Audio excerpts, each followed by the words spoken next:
just before the break, Robert was explaining just your relationship, and sometimes a difficult relationship with your father, Robert. Did you get to a point where you felt it's okay now, I get you and you get me? Yeah, I think as we got older, we both sort of mellowed, and you sort of come to an accommodation with each other. Yeah. But I mean, I say in the book, I don't think I'm, you know, I didn't write the book because I think I'm special. I wrote it because I think I'm typical, and I've got a fairly common story to tell. And I said in the book, you know, if you want a man of a certain age to go a bit quiet and stare into the middle distance for 5 seconds, ask him about his relationship with his father, and then expect the word complicated to make an early appearance in his next sentence. I think, you know, the stuff about rules about how to be a boy and how to be a man, they come in between not just men and women, but fathers and sons, and the female version between mothers and daughters as well. All the stuff about, you know, this is how you are a girl, this is how you are a boy. Yeah. You said that the phrase "man up" is probably the worst thing you could ever say to a young boy. Why do you feel that way? Well, I think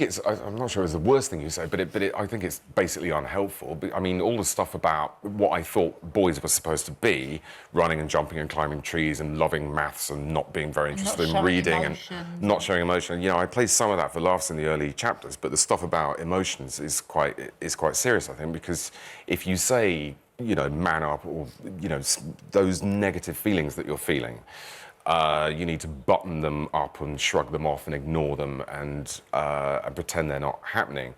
Those emotions will come out somewhere, and quite often they come out as anger. So you get, you know, I'm speaking for myself, but I've been ringing a few bells, and I hear from male readers saying, I think I do that sometimes. You get men who are angry when what they're actually feeling is guilt, or angry because they're in grief, or angry because they're ashamed, or angry because, you know... And they're less likely to ask for help as well, men. Yeah, and 3 out of 4 suicides... I mean, this is cheery, isn't it? 3 out of 4 suicides in Britain are male, and I think, you know, you can't put all that down to hormones and testosterone. A lot of it is the rules that we learned as we were growing up. Well, it's because you're emotionally stunted.